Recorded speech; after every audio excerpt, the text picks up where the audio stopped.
Hello, everyone. First of all, welcome to Charleston Southern's master's program in organizational management, project management, supply chain, and business analytics. We are thrilled that you've chosen to continue your education with us.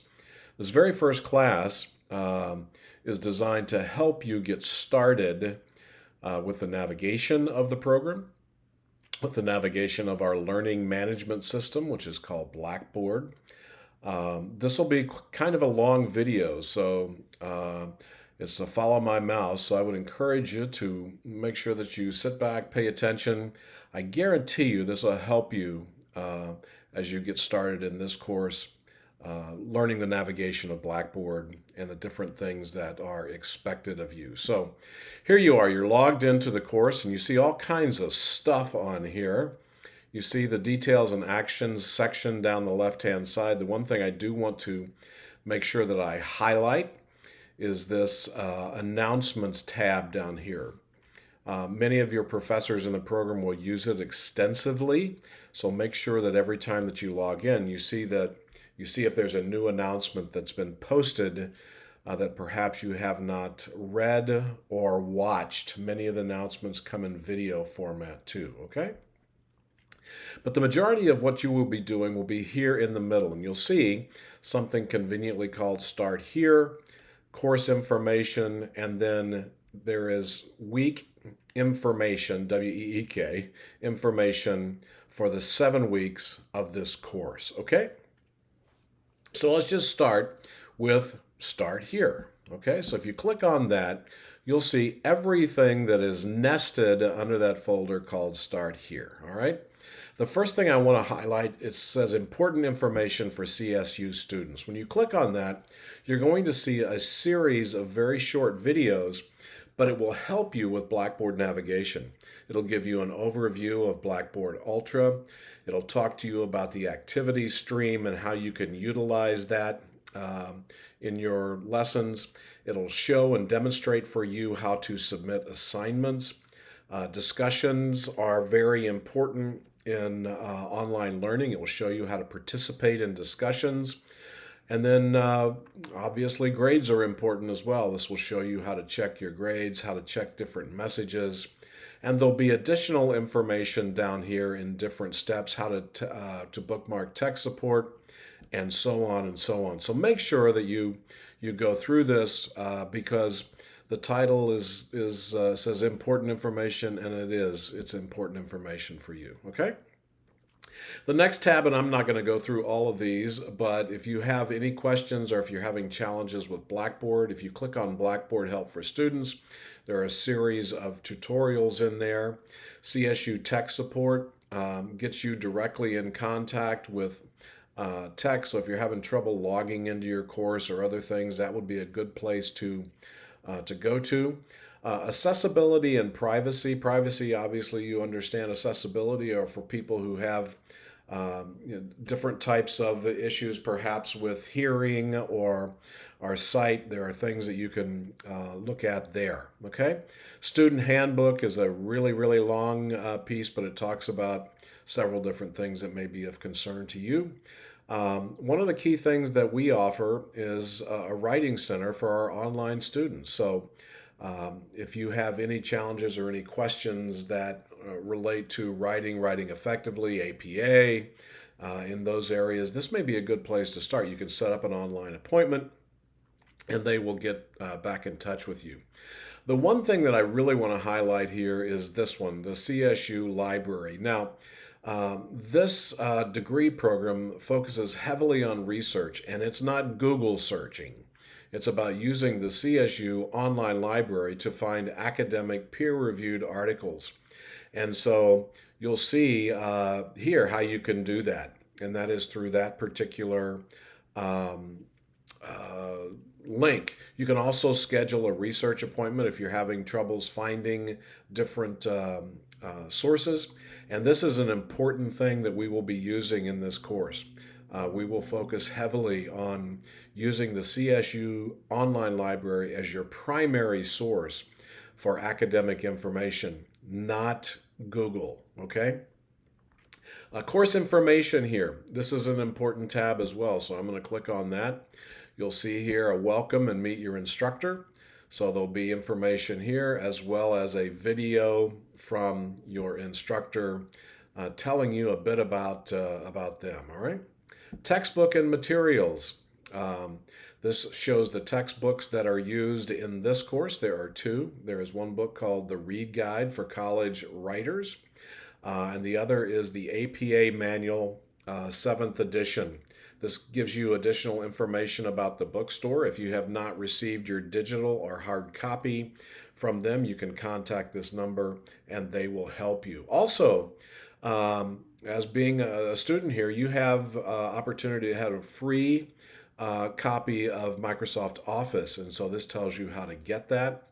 And then there are other types of information that may be included there that may be helpful for you. So that's textbook and materials. The next tab here is the course description and objectives. This gives you an overview of what this course is all about, and it gives you the objectives that are the learning outcomes that you should be focused on over the next few weeks for that particular course. I need to tell you as well that for most all the courses that you're going to have, they're going to follow the same exact format, so we try not to confuse you with that.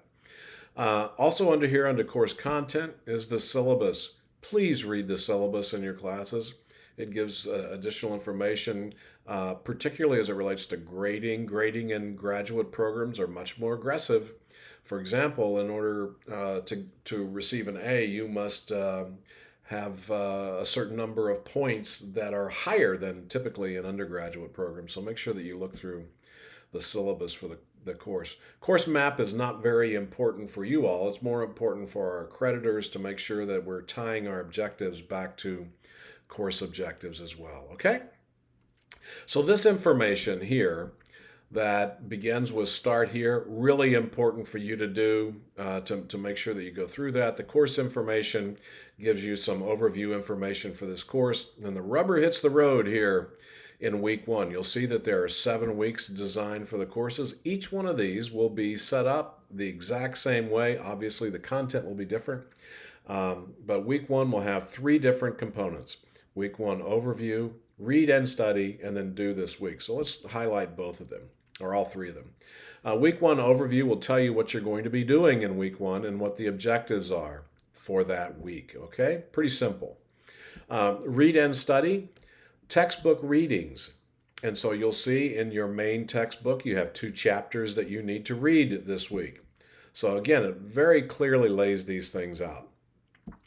And then in many of your classes, and in this one as well, the textbook publishers provide PowerPoint lectures that will highlight some of the key components for that week. And you'll see in this one that you'll have 24 slides here that will highlight some of the key information that you'll be going over this week. These are really important because what they do is they can, sometimes if you get overwhelmed reading pages and pages and pages and pages of things, it will give you the highlights of that.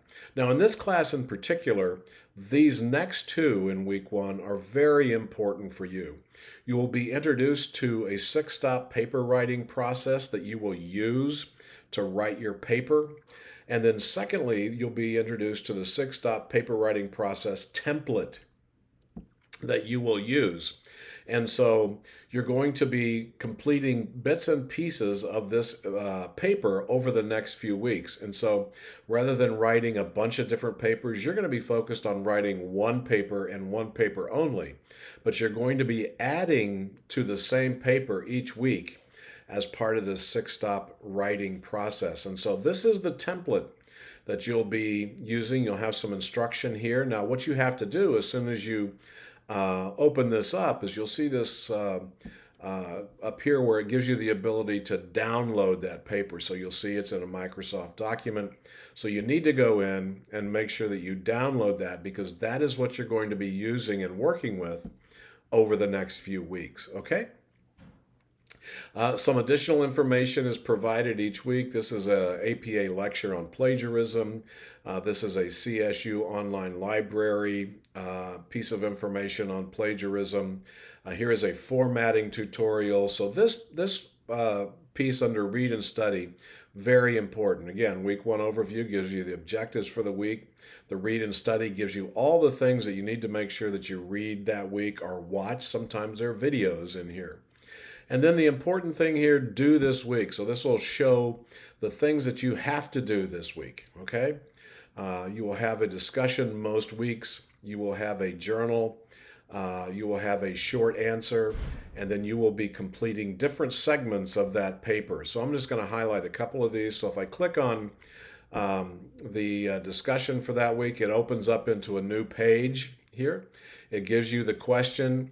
It gives you the different class discussions that you have. It'll supply the due dates and other things in that area. Okay. So that will be helpful for you to be able to do, so that you'll be able to type a response. If you come down here, that's how you type a response. You'll see that there's a menu bar here, so you just type all that in. Do more than save it as a draft, because if you save it as a draft, no one's going to see it. And so you'll hit a respond button there, and that will be your initial post.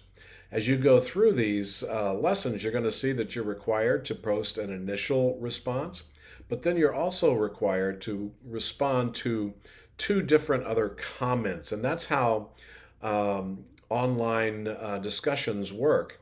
You may recall from your undergraduate work, perhaps if you were at a on-ground university, where the professor would say, what I want you to do is put your desks in a circle and talk about this topic. Well, discussion forums are the online version of put your desks in a circle and talk about this topic, okay? So that's discussion. Down here, some of your classes may have a journal. Not many of them do. Whereas the discussion is a conversation that you have that all of your classmates can see. The journal is something that is just delivered between you and your professor, okay? And so the professor and you will have a particular dialogue on these things as you go forward, okay? So again, there'll be more on that later. Short answer gives you the title, and then here you're able to submit things for the professor to be able to see and to grade. All right, and then the assignment is that project, that paper you're going to be working on over the next few weeks. Okay. So each week you're going to have the same type of setup. Let me go back to that for a second. You're going to have week 1. Week 2 will be designed the same way, week 3, week 4, week 5, and so on and so on. Okay? So I hope this is helpful. You'll also see in the start here how to access your grades and grade books, so I'm not going to go through that. As you're going through this and as you're learning things, if there are things you simply don't understand, make sure you reach out to your professor. They're more than happy to spend some time with you, to talk to you about it on the phone, to do a Zoom call, and so on and so on. Okay? So hopefully this is helpful. I look forward to, if this is a class that I'm teaching, I look forward to helping you as you go along your pathway to the degree. All right? Take care.